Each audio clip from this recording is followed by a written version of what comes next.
consecutive times.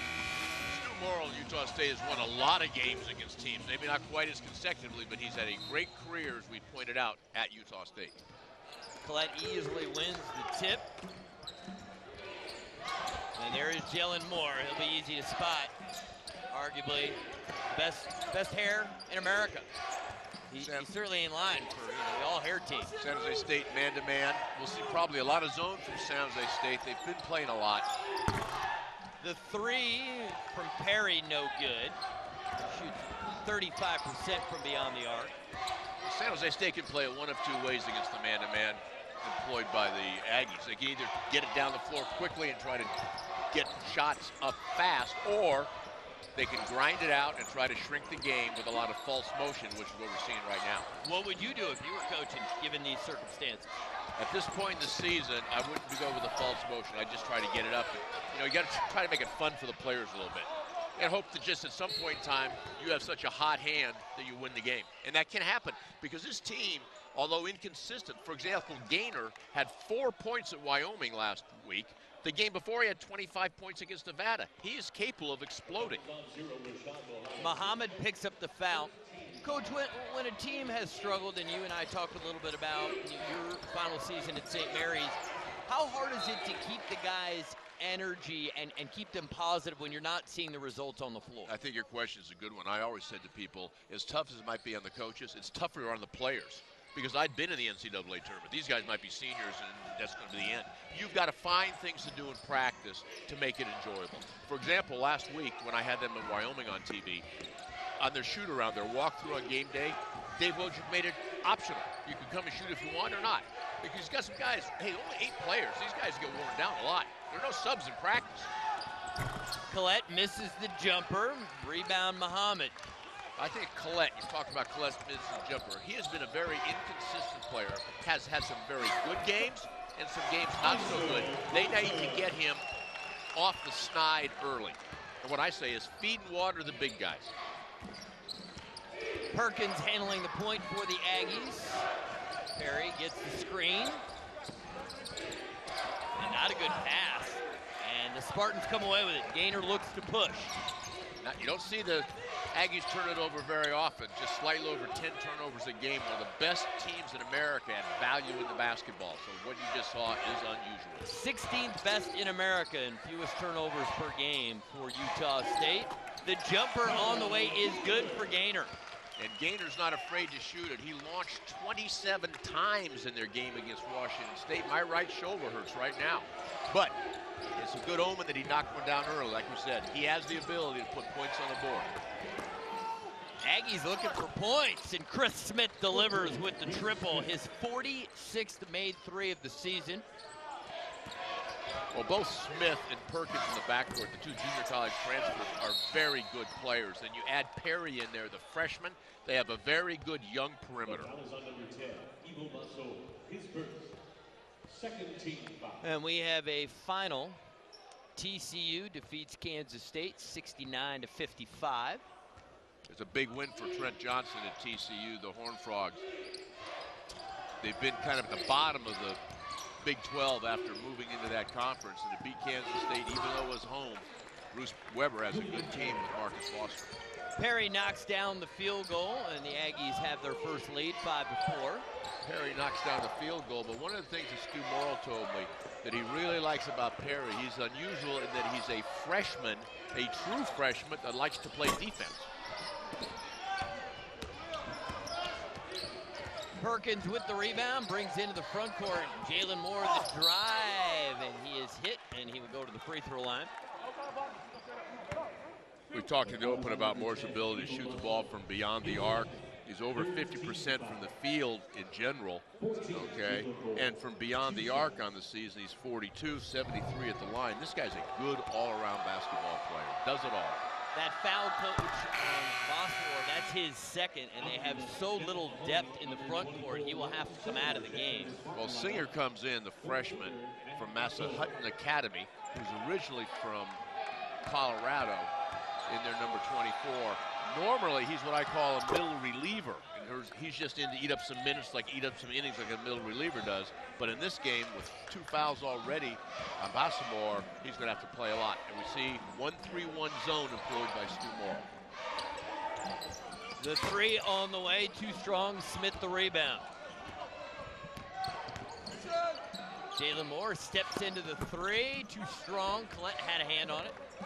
Can't come up with it. Isaac Thornton with it for the Spartans. These two teams, when they last met, San Jose only dressed 7 guys. It was not a pretty night up in Logan. 61-33, the Aggies came away with a win. Well, the Spartans only shot 20% from the field. You shoot 20%, you're not going to win many games. But you're right, they had a football player on the roster that came out to fill it out because Williams, who we just saw drain the 3, and Muhammad were 2 of the players that were suspended for that ball game, and they are the 2 best Spartans. A total of 5 players were suspended. 1 has transferred from the program.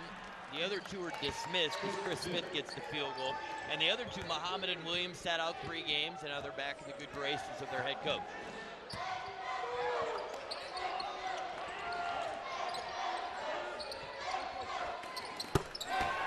He's feeling it, Jaleel Williams. You talked about Jaleel Williams knocking down 4 threes in Wyoming last year. I did the game here against New Mexico a year ago. He had 6 threes.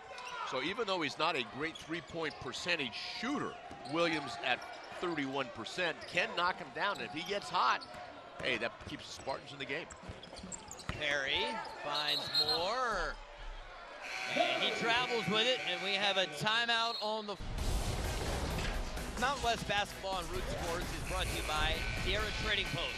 Love the deals, live the adventure. Stores in Colorado, Wyoming, Idaho, and Nevada. Coach, take us through your keys to the game. Well, first of all, we talked about the Aggies getting the ball to Collette early. Got to kickstart him. Redshirt freshman's play has been inconsistent. Need to get him the ball early and stop giving up second chances. The Aggies give up 13.5 offensive rebounds a game. For San Jose State, Gaynor must score. He had 25, as we said, 2 games ago, and only 4 last game. They've got to get him going. And the best thing the Spartans do is shoot, miss, and pursue. Go get the offensive rebound, especially against a team that doesn't do a good job on the defensive glass, the Aggies. Coach, we discussed the rebounding situation for Utah State. How a year ago it was one of the strengths of the team. This year it's one of their weaknesses. How do you explain such a dramatic switch, a change in 18 rebound swing per game? Yeah, they just don't have enough big, strong bodies. And Collette, even though he's 6'9", is skinny. He needs to get in the weight room. He needs to steal the keys to the weight room and not give them back. Very good opportunity at a putback there from Brandon Mitchell, who is a workhorse on the glass. And Jones is in there, and that's just the reason Jones is in. He's got some bulk, the freshman. Young man out of Goodyear, Arizona, bang around on the glass. Use that body. You've got 5 fouls, make use of them. And another turnover from the Aggies. Foul, and Brandon Mitchell will go to the free throw line, the sophomore from Memphis. And you know what Dave Wojcik would like to have happen right now? The power to go out, because the Spartans are ahead. This is uncharted territory for San Jose State with a lead. The last time they won a game this season was December the 9th. 14 consecutive losses for the Spartans. Now I want you to look at the young man at the free throw line. Notice he doesn't have his shooting foot, his right foot, okay? His right foot for Mitchell is not up on the free throw line. Don't tell me why, I have no idea. So he's shooting a shot from 15 feet 3 inches instead of 15 feet. And how do you know that's always going to be the same? It might be different. You change your shot.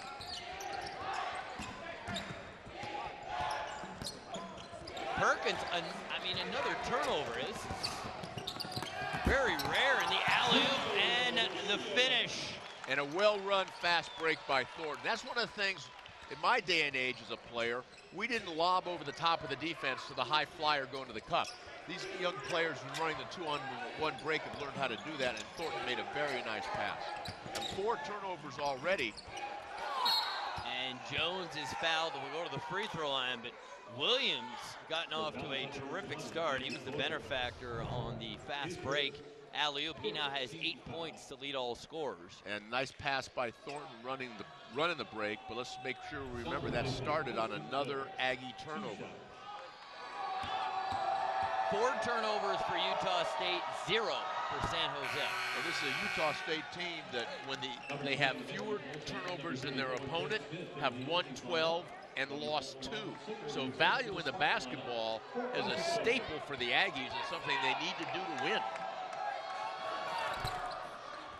Coach, is this a game, if you're Stu Morrill, that gives you extra pause and concern because it's hard to convince your players after you've already beaten them handily and given the Spartans have only won 2 games. Is it hard to get them completely engaged early? You're 100% correct. And also, we're playing in a building with not much of a crowd. There's not much noise. It's kind of a dead atmosphere. You've got to find a way to get your team going. I've coached them here in this situation, and it's not easy as the opposing team. I call that an almost over.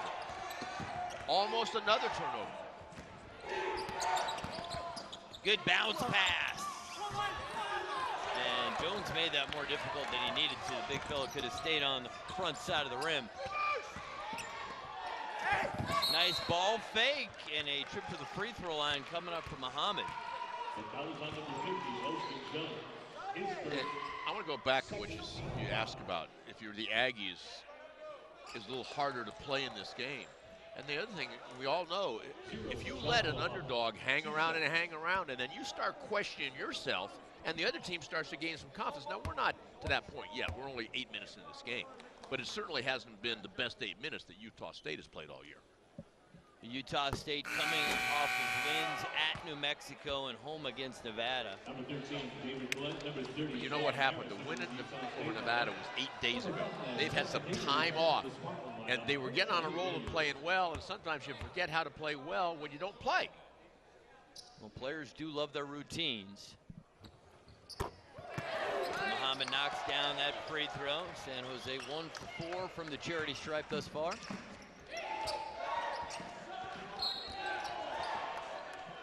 Mahoney went for the steal and could not strip Bolton. Mahoney hurt his right shoulder here a little bit. 16 fouls already for the Spartans. Aggies have committed just 2. That right arm is just draped down by his right side, you know, and you and I know about arms. We certainly do. I mean, it definitely looks like a shoulder situation. Bolton, nice crossover. And another Aggie turnover. That's 5, Coach. Very unlike a Stu Morrill coach team, as Muhammad is bumped by Collette.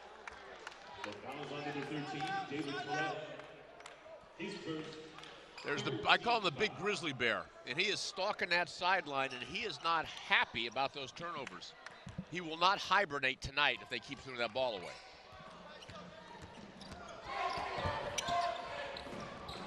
Wide open in the corner is Singer. Oh, Singer, nice cut. I mean, he blows the layup. Now you know why this team only shoots 37% from the field. Actually, my mistake, 35-5. Last. Hey, you're being generous, Coach. I was. Well, you know, I had them on Saturday, and they shot the ball well. We have another turnover, 6 turnovers right now. And again, they only average 10.4, which is 16th best in America.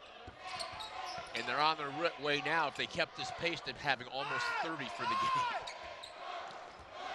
Look at you showing off the brain, doing math early. I'm good at arithmetic. Mathematics is not my forte. Good hustle by Singer, getting a second opportunity. Remember what we said, this Aggie team does not pursue it. They do not do a good job on the defensive glass. If the Spartans, you just get it up there, can't make it, go get it. The Aggies only get 64% of the defensive rebounds. That's in the bottom 10% of teams in America.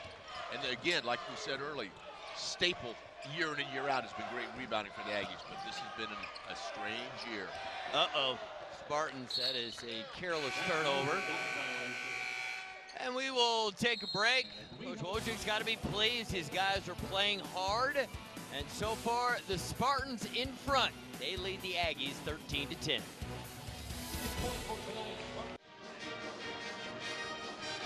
Hello again to everyone.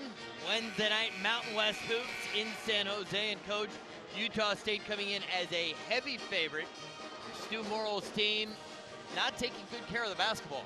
Well, what I say in terms of field goal percentage? Every time you throw the ball away, you shot 0 on that possession. Now, it doesn't show up that way in the box score, but they've wasted 6 opportunities. This is a team that, on a points per possession basis, is significantly better than San Jose. But when you throw the ball away, those are wasted possessions. By the way, I have a theory on how to get guards not to throw the ball away. There are going to be good turnovers in the game, fighting for the post position, get a 3-second call, good turnover. And there are going to be bad turnovers. If a guard makes a bad turnover, that should count as a missed shot. Now, it doesn't show up in that box score, but now I have a guard say to me, I was 4 for 7, coach. No, you weren't. You were 4 for 11. You made 4 stupid turnovers. I told that to Josh Adams at Wyoming, the good point guard. Yeah, and you know what he said to me? He said, that's a heck of a good idea. Yeah. And I told him, I said, I wish I would have thought of that when I was a coach instead of when I was an announcer. Staying in that zone. You could still, have an effect on the game, coach. A little draw and kick. Finds Mitchell open. Long rebound. Spartans another opportunity. So again, Aggies fail to protect the defensive glass, and that shot no good for Mahoney and collect the rebound. See, my question is, why would Mahoney shoot that shot? He's 4 of 33 from beyond the arc on the season. It's not like it was into the shot clock and he needed to. He just pulled a quick trigger. Ball stripped away and fight for it, and Spartans have it. And the Spartans, I believe, use the timeout. First player on the deck, his team normally gets those 50-50 balls. San Jose State had a lot of white jerseys on the floor. They are giving a big effort for Dave Wojcik. Okay, since you've come up with what you feel would be a rule to be a nice rule change, I've had one that I've been thinking about for years, which is to add to the block shots, the shots affected and not taken, I believe, gives a better measuring stick of how good a team is defensively. Because you think about some of the great shot blockers who've been in the Mountain West, whether it's Kem Birch, Skylar Spencer right now, any of those guys, the shots the guys think, okay, I'm not even going to take it. That doesn't show up in the box score, but I feel that there should be some way to measure that. I agree completely, and I had a game last night at Nevada where A.J. West, who's one of the leading shot blockers in the Mountain West, he blocks a lot of shots, but if he doesn't block it, he doesn't affect them. He doesn't challenge enough shots, and it happened late in the game, and it worked to the advantage of Wyoming taking the ball to the basket where West needed challenge shots. But you go back to the great shot blockers, not just in this conference, but historically, the Bill Russells of the world, they affected, just what you said, affected probably twice as many shots as they blocked.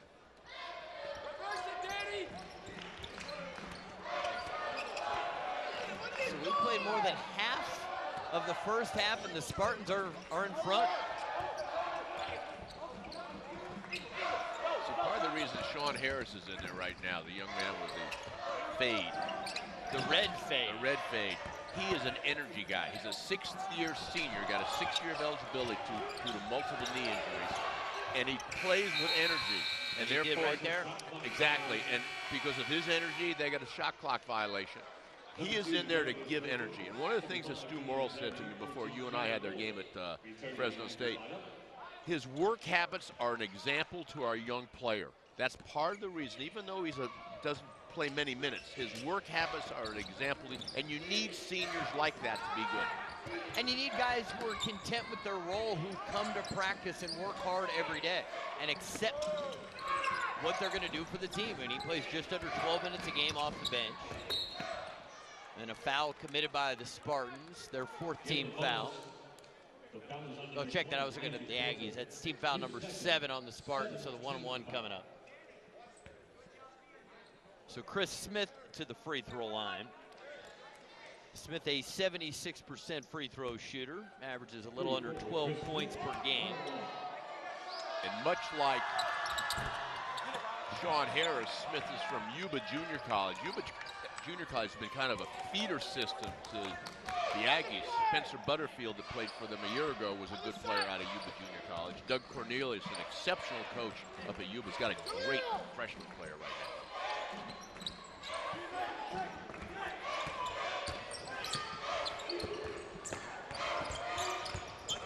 See, I don't understand why Williams doesn't pull the trigger on that. A little draw and kick. He's got the open 3. He's knocked down 2 threes already in this game. Shoot the ball. Instead, it results in a turnover. See, to me, that's a missed shot by Thornton. Now, I realize that in the real stats, it doesn't go that way. But in my stats that I would post in the locker room, I would list those in that manner. And I think what you said about the shots affected, which is somewhat subjective, but it is an important thing to consider. Jalen Moore sees some space, takes it to the cup, finishes, and will go to the free throw line. Jalen Moore. As we said, his father, Jimmy, the 24th all-time leading scorer at Utah State, and now an assistant athletic director there. It was probably just natural that he ended up going to Utah State and following his father's footsteps. But to build upon that, Stu Morrill told me they offered Jalen a scholarship before he ever played a varsity game in high school, just off of what he did in the JVs and his DNA. And he'd been coming to Stu's camps for years. Back into man-to-man now, out of the zone, man-to-man.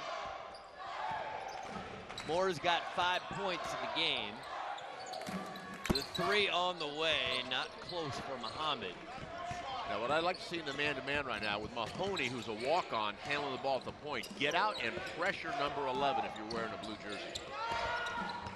Perkins, open triple, yes. And I love it. Perkins pointed to Jalen Moore right away to say thank you. Let's make sure that's one of the residuals left over from Dean Smith when he got the teams from Carolina, that pointing to each other. It's a nice touch.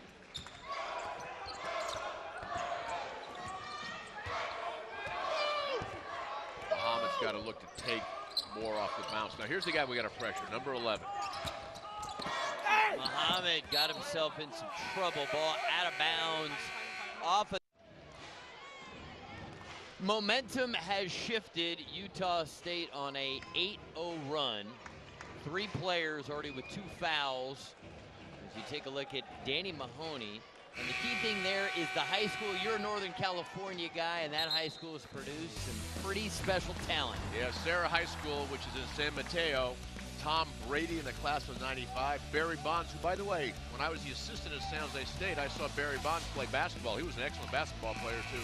And Lynn Swan, the great athlete who not only was a great wide receiver, but a tremendous long jumper as a high school athlete, and then at USC. Danny Mahoney. High school with a great athletic tradition. I mean, they could have nobody else have ever been in the athletic department with those guys, and you're already, you got Hall of Famers on there. Out on the break, an easy one for Perry, the finish. Defense leads to offense. We got the Aggies climbing back. They weren't going to stay in a funk the whole night.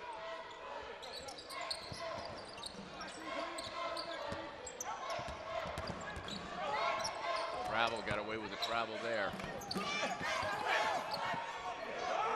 Aggies come away with it. Perkins.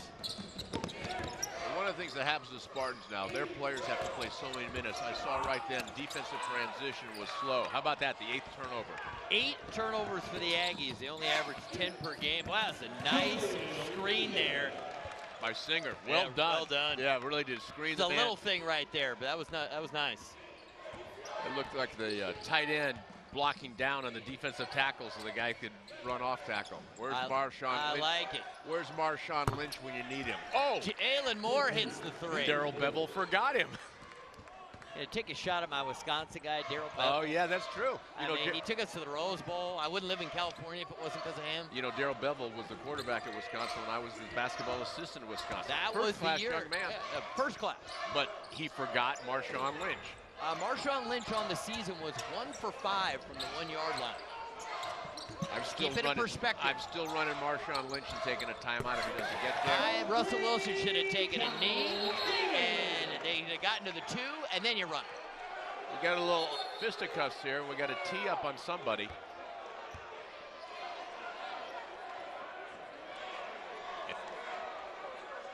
What I like about the officials, they jumped right in the middle of it. Looks like Williams here is involved. Let's see here. We got the jump shot, the blockouts. Singer goes down with Perkins. Perkins gets up, is unhappy. And I think Williams just got teed up, and he can't afford that because that tee is not only free throws for the Aggies, but it counts as a personal foul against Williams. And again, harkening back to the lack of depth on the Spartans, Williams can't pick up silly fouls. But you think that'll be the end of it? Just one technical and then move on? Perkins is headed off the floor. Perkins may have been ejected. We're going to find that out, or maybe he's got injured. The officials, and we got a good group. We got Darren White, Mike Cyphers, and Eric Curry huddled up looking at, right now we see the backsides of Cyphers and Curry taking a look at the replay, trying to make sure they have everything right in terms of who gets what, assessed with what penalties. All right, let's have one more look. Shot goes up. Gaynor makes it. You could see Singer clearly grab Perkins on the way down. You can't kick Perkins out for that. I mean, he got taken down. He didn't throw a punch. I'm gonna need a pretty good explanation if he's been tossed. Well, he certainly didn't pull a Sterling Gibbs there tonight. If you saw what the young man from Seton Hall did, drilling the guard from Villanova in the head with a forearm. Let's see if we can get one of your old buddies to come over and explain what just happened. But I would say partially because of what happened in that Seton Hall game. That's part of the reason the officials, because that, you know, that made big national attention. I know you don't watch basketball, so that you don't know that that happened. But you say you just do the Mountain West and the WCC. That's what I focus on. All right, so some of us see. And Wisconsin basketball. And Wisconsin basketball. Very good. Bo's got another. Bo's got a squad this year. Got a very I think they've got a chance to take down the Wildcats of Kentucky. They're the only team that's built to beat them. They had them last year. I would say there's a team in Durham, North Carolina's got a chance too.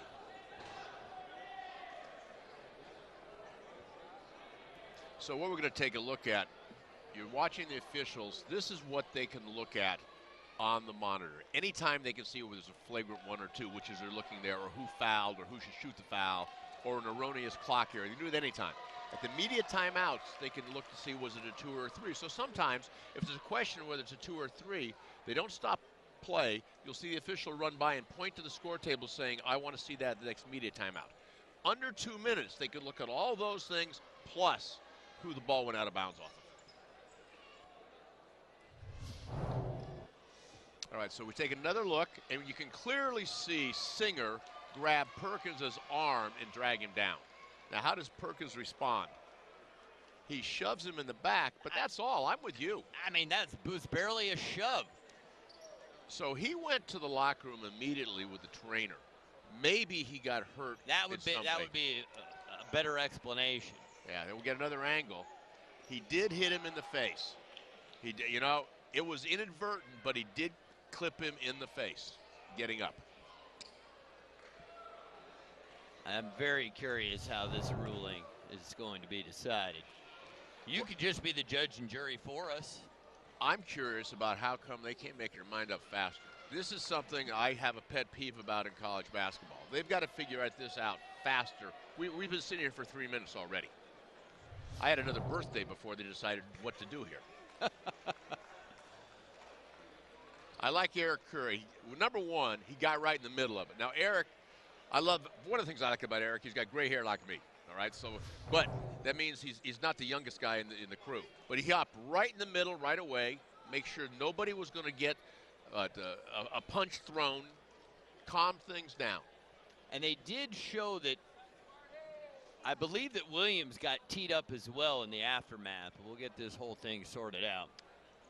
So we got the officials now have decided they've seen all the tape, but now the three Brian Mice are getting together, and they're going to decide what took place here.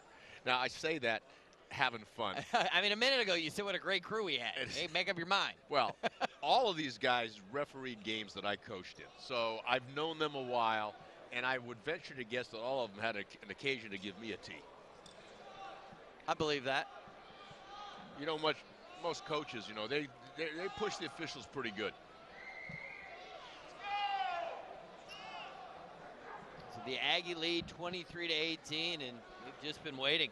And Stu and Dave are anxiously waiting, trying to figure out what's going on here. And it's really a bigger factor for Dave Wojcik because of his lack of depth on his team. If he has a player thrown out, he's down to 7.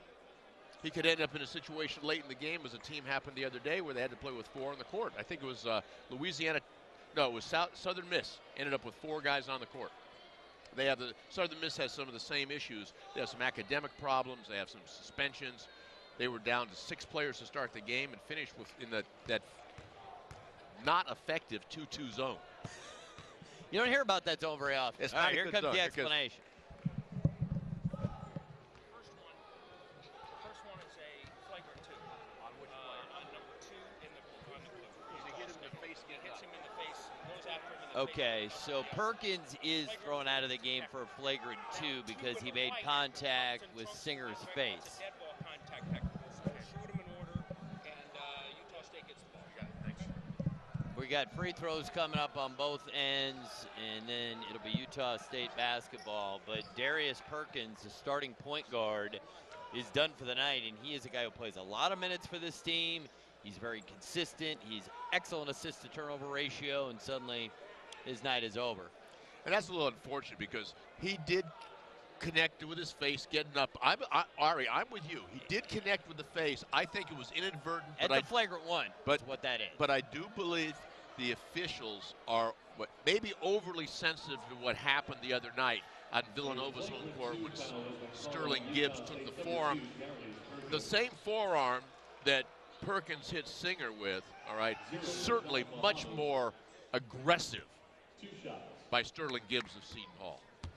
But let's keep in mind what happened first. Perkins was literally grabbed by the arm and thrown to the floor, and it appeared that the back of his head hit the hardwood. I think you have to allow a human being to react a little bit. I don't disagree with you. I'm just saying this is what happened, and this is the reason why they're doing what they're doing. I'm not saying I agree with it.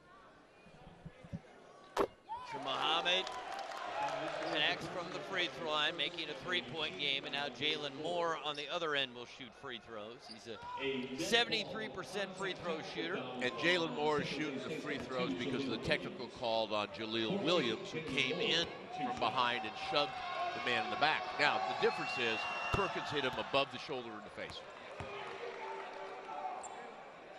And one of the things I like, the officials have come over, Eric Curry, now Mike Cyphers, making sure that we know exactly what happened so we can let those of you in the audience know why the ball is going to Utah State after all the free throws. So Moore, the first player for Utah State in double figures. He's got 10. Williams has 10 for the Spartans. And Spartans and the Aggies have to be a little softer defensively now because the officials want to show that they have control of the game. So they're going to look quickly to call fouls on any contact. That, though, was clearly a foul on the dribble drive. Nice take by Chris Smith. So let's take a look here.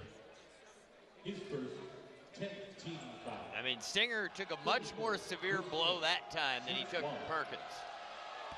No question.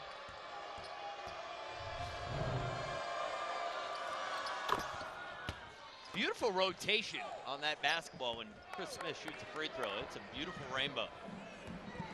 The grimace on Singer's face illustrates the point that you made. The shot that he took the mug was much worse than the one previously.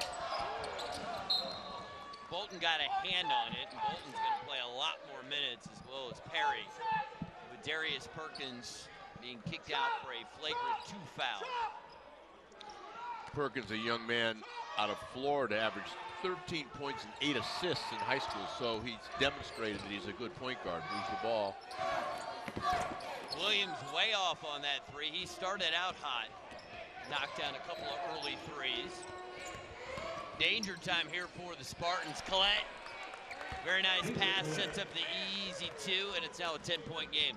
Yeah, that's changed. That's the lead for the Spartans disappeared in a hurry, and now the Aggies have run out on it. And I think this too, with Smith being ejected. My bad, Perkins being ejected. They'll come up with a little more energy to make up for his loss. Bolton drives, and he is fouled. Spartans have already committed more than 10 team fouls, so the double bonus the rest of the way. Nice dribble drive into the paint and a dump off to Collette. Collette benefits from the pass made by Chris Smith. And now Bolton go to the line. You saw Bolton cross over and go into the paint. You look at that big, strong body. He was a very good running back in high school. Coach, ran for almost 1,000 yards. Numbers sometimes can tell the story, and sometimes they can be misleading. But one thing about a Stu Morrill team is the amount of assists on made field goals have been a part of his coaching philosophy. And this year, on their makes, 62.5% of the time they're on assists. This is a team that is very good at sharing the basketball. Yeah, that's 18th in America. So we talked about how they haven't done a good job rebounding. Now, in fairness, they lost 93% of their rebounding from last year. Now, they have not done a good job rebounding, but they have continued to move the ball and be unselfish. The run for the Aggies, 21-7. A little less than 4.5 minutes to go in the first half. For the first 10 minutes of this half, San Jose had the lead. Basor's back in. Basor, number 10. He's got 2 fouls. He has to be careful.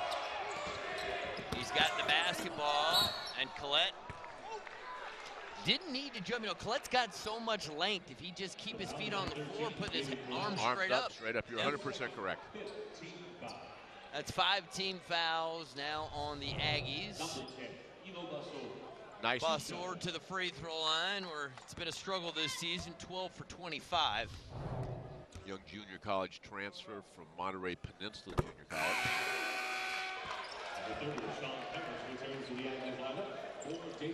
The energy giver there. The Energizer Bunny, Sean Harris. 1 for 2. Which is about what he's done all year long. Moore is guarded by Thornton, so Moore should post Thornton up. Thornton's much smaller. You can see right now the Spartans have gone little. Basor being the only big on the court. Smith has been excellent in the first half, and he drains the triple on cue. Smith now has 11 first half points to lead the way for the Aggies.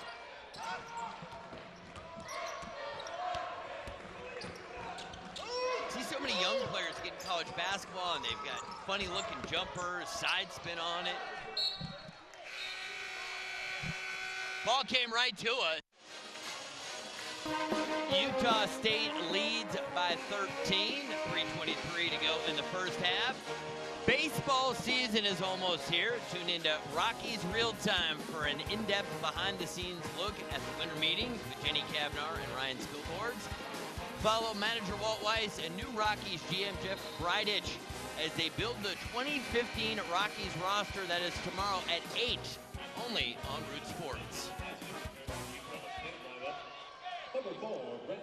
Good look at Jalen Moore. You can make a case for him not only for being the best sophomore in the conference, but as an all-conference player. As you say, in the open, does a little bit of everything. Score inside and out. But much like Collette, he needs to get in the weight room and get stronger. The thing I like about Jalen Moore's game is that while the hair is a little flashy, he's really fundamentally sound. I mean, his game is really solid and rooted in the right things. But the hair, I think, distracts people into thinking he's a flashier player than he is as Bolton gets the 2. Julius Irving doesn't rise like the doctor, but he's a very good sophomore player. Oh, yeah. But I do believe the strength, increasing his strength is a major factor, and improving his defensive vision, because there he got lobbed over because he was focusing only on his man and not on the passer. So defender, you got to split your division. You have to see man and ball all the time.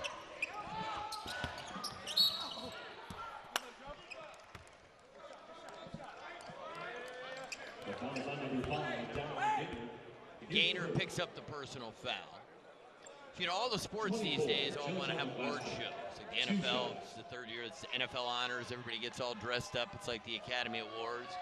College basketball is having their version, and the rumor is out that Jalen Moore is going to be voted best hair in all of college basketball.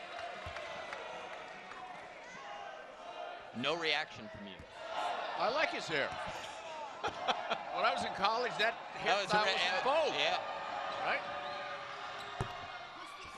I grew up playing against guys with that hair. Did it seem as though they were taller and more intimidating? like Fletch? I mean, 6'5", 6'9" with the afro? No, nothing. Back into the 1-3-1 zone here. Got to be active in that zone and talk, especially on the backside. Good job getting the ball to the high post. Well-designed offensive sequence. And they stay with it. Moore gets the block. His 26th block of the season. McGlaston steps into the three. Good-looking lefty stroke. Well, McGlaston's a Bay Area guy, having gone to Dublin High School. And for those of you who don't know, Dublin High School is not in Ireland. It's right there in Alameda County. It's about 30 minutes from here, so I'm sure he's got lots of friends and family. Really enjoyed the way you delivered that. And a nice play at the other end. McCaslin getting that 1-2 step. I like it when guys 1-2 into the long three. They generally get better legs in their shot. He shoots it at 34% from beyond the arc. Made 17 threes on the season. The lead is 17. Coach, what happened? It felt like 10 minutes ago on the clock. Maybe the Spartans were going to shock us. Well, he shot very well early, but this is a team that's last in the conference in field goal percentage, three-point percentage. You know, the one thing they do well percentage-wise, their opponents only shoot 66% at the free throw line. Now, I know you don't have a lot to do with that defensively, but that's the best thing they do. It is the best figure in the conference. Do you think it's perhaps that it's so quiet in the gym that it in fact feels like at the shooting a technical with nobody at the line? I think it's just happenstance. 12 points now for Williams. He's had a good first half, 5 of 9 shooting. And the person who has not had a good first half that needs to is Muhammad. Harris can't finish, and then he compounds the problem with a foul. Team foul number 6 on the Aggies. See, I call that a frustration foul. Sean Harris couldn't finish, thought he got fouled, so he hammered Singer, who had the ball. And Harris will go to the bench. Elston Jones returns. But here we are at 1:19 to go, and only the 16th foul on the Aggies. That's a reflection of the fact that they play defense without fouling. And nobody in the conference does that better than San Diego State. Steve Fisher's team's always so good defensively, and they just don't put people on the free throw line. They had a very good win this week at New Mexico.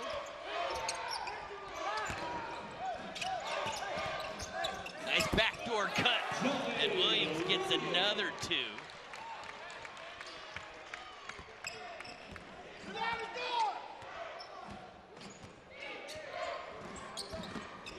Little elbow action there, and the screen away. Nice pass inside.